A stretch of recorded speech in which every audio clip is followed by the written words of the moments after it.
Hi Aslam class, and welcome to your PSHE lesson for today.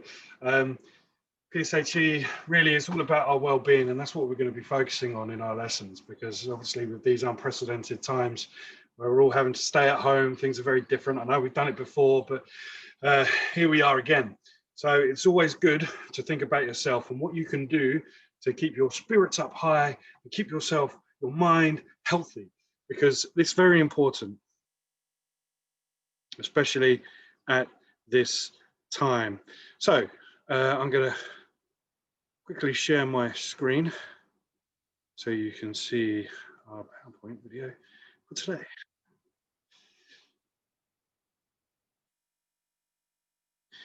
Okay, so what we can do to make ourselves feel happy. That's what we're going to be looking at for today's lesson.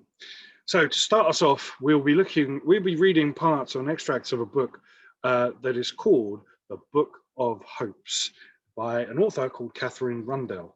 Now, this book is dedicated to the doctors, the nurses, the carers, partners, cleaners, and everyone currently working in the hospitals at the moment during this pandemic. And so this will be the contents page, and you can see here that there's lots of pages, lots of different extracts and kind of short stories that we will be exploring during our PSHE lessons. You can see there's lots of areas that it focuses on, okay? And we're going to start reading some of this for today. So for the last few weeks, I've been hunting for hope. One of the places I've been looking has been in books, old books, new books, terrifically serious books with footnotes in Latin, and terrifically unserious books with jokes too rude to repeat. Yeah. And I have found that with each book I have read, I have felt a little tougher, a little bolder, and a little more ready to face the world. And I think that is why I think stories of transformation, of wild glories and everyday glories, of magic, both real and imaginary, can act like a map. They give us a push towards hope. Real true hope isn't promised that everything will be all right, but it is a belief that the world has so many strangenesses and possibilities that giving up would be a mistake, that we live in a universe shot through with the unexpected. There's never been a single decade in human history where we have seen ourselves by surprise. We, the knobbly-kneed, wonky-toothed human species, have an endless potential for change. I'm not exactly an optimist, but nor am I a pessimist. I am a possibilityist. The possibilities out there for beauty, for transforming the world, are literally infinite. There are spectacular ideas and that we will have in the next 10 years that we can even begin to dream of now. So a few weeks ago, I began a hope project. I emailed some of the children writers and artists whose work I love most. I asked them to write something very short, fiction or non-fiction, or draw something, anything that would make people reading it feel like possibilityists, something that would make them laugh, wonder, or snort and smile. The response was magnificent, which shouldn't have surprised me because I think children writers and illustrators are professional hunters of hope. We seek it out, catching it in our nets, setting it down between the pages of a book, and sending it out into the world. You could read this collection all in one sitting if you would like to. But it's designed so that you can dip into it. There are true accounts of cats and hares and plastic munching caterpillars. There are doodles and flowers, revolting poems and beautiful poems. There are stories of space travel and new shoes and elephants and dragons. None are longer than about 500 words each, so they can be devoured in a bite. One story for breakfast, another at midday, one with a poem, perhaps for dessert. So that was the words of the author who has compiled these pages together. So we're going to look at this one. It's called A Song of Gladness. I've been talking every morning to Blackbird, telling him why we are so sad at the moment. He sits on his branches and listens. It was Blackbird's idea. He sang out this morning at dawn from his treetop in the garden. To Fox half asleep behind the garden shed. She thought it was a good idea too. It was a wake-up call. Fox was on her feet at once and trotting through Bluebell Wood where she barked it to a deer who ran off across the stream. Kingfisher was there, Otter and Dipper too. They heard and piped it on. And Swallow swooped down over the meadow and passed it on to the cows waiting to go into their milking, and to the sheep resting quietly under the hedge with her lambs in the corner of the few damp field. And they all agreed, bleating it out to bees already, busy at their flowers, weaving spiders and grasshoppers and scurrying mice. Trees heard sheep calling too, the whole flock of them, and waved their budding leaves in wild enthusiasm. And high above the clouds wandered through the skies, driven by the wind, and the wind took Blackbird's idea over the cliffs, across heaving seas where gulls and albatross cried it out, and whales and dolphins and porpoises heard it, and wailed and whooped it down into the deep where turtles listened. And they too loved the idea. So did plankton, and every fish and crab and sea urchin and whelk. They all whispered that it was a fine notion, the best they had ever heard. And the whisper went on over the seas, onto the curling waves to the shores of Africa, where lions roared their approval, and elephants trumpeted, leopard yawned it, and water buffaloes belched it. Wild dogs yelped it, wildebeest murmured it out across the savannas, and storms lifted the idea above the rainforest, where rain took it and poured it onto the gorillas in the mist, on the chimneys, on the chimpanzees in their sleeping nest. Howler monkeys and gibbons echoed their loud calls all over the earth. Now, that loud. Then from far up high, some heard it too, and shone it down over the deserts where oryx stamped her foot, impatient to get on with it and doing it. She loved the idea very much, and even Camel rarely joined in with anything, thought this was the best and most beautiful idea he had ever had. Back in the garden, Blackbird waited until everybody was ready, and then he began. He began to sing, and the whole carnival of animals, every living thing on this good earth joined in, until the globe echoed with the joy of it, and Blackbird was very pleased. But I was still lost in sadness, and I heard the earth singing around me. It was a song of forgiveness. I knew that. So I asked Blackbird if I could join in, and he sang his answer back to me. Why do you think we are doing this, you silly man? We want you and yours to be happy again. Only then will you treat us and the world right again, and as you know you should. Only then will we all be well. Sing, silly man, sing, sing. Our song is your song, and your song is our song. So I sang, and we all sang. We sang away our sadness. In every house and flat and cottage, we clapped and sang. In every hut and tent, in every palace and hospital and prison. And they heard, and we heard our song of gladness echoing together in glorious harmony across the universe. And that short story was brought to you by Mr. Langford, but it was actually written by Michael Moncapergo, a famous author that you may have actually heard about. So let's go back to our PowerPoint. Okay, so there we are. So I quite like that story. Now we're going to be reading an extract from these books every PSHE lesson. And this time, of course, it's very unusual because we are at home learning from home. And it's important to remember that all things big and small that make us happy.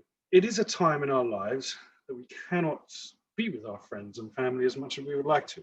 And it's because of this that we should take some time now out of our days and out of our daily life just for reflection. How can we make ourselves feel better? What do we do to make ourselves smile? And how can you make those who you live with happy and smile as well? So here are some activities that you can do to make yourself feel happy. You may find that you do a lot of them. Some of them you may do once or twice. Sometimes you may not do any of them. But hopefully this lesson is going to inspire you to try and do something new. It may also make you realize that activities you should that should leave you with a smile, and maybe smiles of those around you. So, wary of the time. Okay, so let's get back to where I picked off on the PSHE lesson. So we're going to go now through some activities that you may find helpful and useful at home to keep yourselves happy during these uncertain times. So first thing you could do, you could dance to your favorite song. I don't know what my favorite song is. I'm just doing a few dance moves. So we could do that. Yeah. We could dance to our favorite song to make us happy. Dancing is also another good way of exercising, and it makes you happy, especially if you're dancing with other people as well. And I apologize there for doing my dad dance. Hopefully my children don't see this. Next one. Drink plenty of water. Okay, it's good to keep yourself rehydrated, keep yourself hydrated, and it keeps you healthy and keeps you fit. So drink plenty of water. Do some colouring in. You could, if you wanted to, draw your own picture if you wanted. Oh no. You could draw yourself a picture. Okay, so here's one that I've done earlier. Okay, and then you can just colour it in.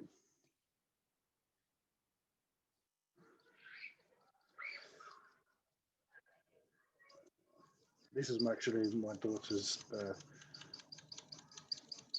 special colouring in book.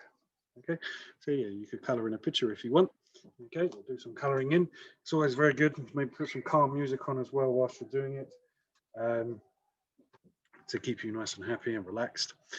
Smell your favourite smell. People's smells are all different, don't they? Their favourite smell. Some people like the smell of flowers. Some people like the smell of petrol.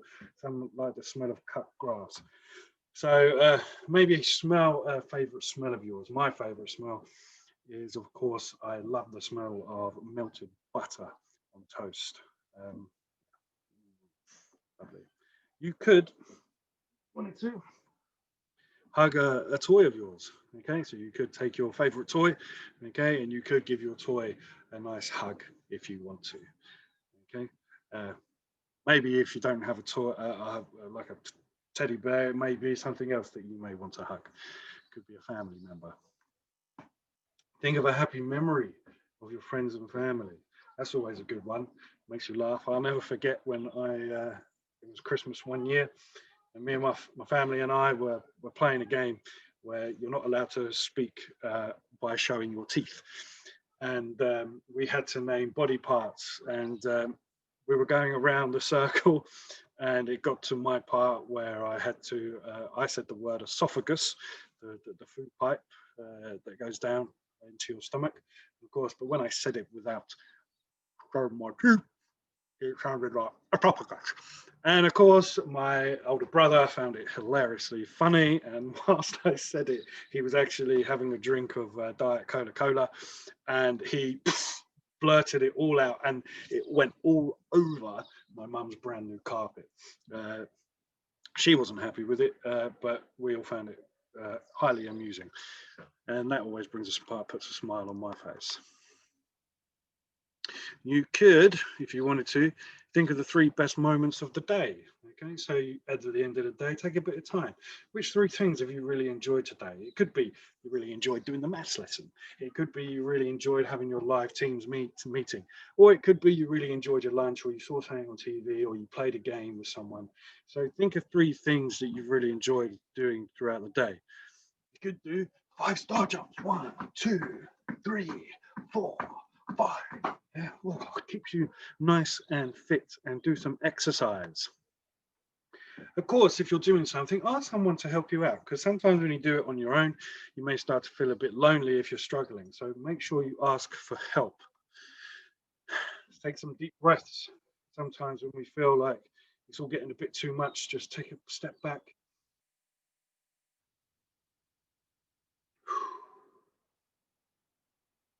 Breathe in and count to 4.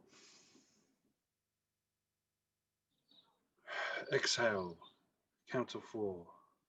And sometimes just controlling on your breathing can really help. Talk to a friend online. Okay, I know that you've got Teams, so you can chat to people online. Make sure it's all safe and responsible. You could even write a diary. Write down how you're feeling, so that when you come back to look at that diary, you can reflect on that and remember how you coped with things. Think of a happy time. You could watch television, or what I do sometimes to make me feel happy is I get my PlayStation out and I start playing on my PlayStation. Okay. So do something that makes you happy. It could be watching TV, it could be watching something on a tablet. Imagine you're in your favorite place. Imagination, yeah. Close your eyes. Think of that magical place. I can see mine now. Grass is cut short. Stadium. There's a lovely cottage in the corner of the stadium. And all the seats. There's loads of people there. And there's a great football team running onto the pitch, wearing their white jersey and their black shorts. Yeah. And they've just beaten Liverpool 3-0. Yeah. Take me to my favorite place. Think of 3 solutions for a problem that you may have. That can always be something that is good. And if all else fails, have a little nap. And of course, sleeping does help with your sharpness of your mind. And if you do something wrong, say you're sorry as well. That always makes you feel better when you ask someone for forgiveness. So, or you could make a list of things that you are good at. Or you could do a full body stretch and do a bit of yoga, okay? Ooh, blow out them cobwebs. So there are many things that you can do to make you feel happier about yourself. So tasks for you today. Number 1, make a list of activities that make you happy, that cheer you up when you are feeling a bit down, and that make you smile. Number 2, you can create a coping toolbox. What you'll need for this is a little container, or you can make yourself a box, which you can decorate. And you fill that box up with things that make you happy. So when you do feel a little bit down, you can go to that box, and hopefully that will help you make you feel better about yourself. And if you do that, please take a picture of it and post it on the Tapestry. Number 3, you can record a video showing what is in your toolkit, and you can explain why you chose the things you've put in there. So good luck. That is your PSHE lesson for today. I'll see you in the next video. Bye.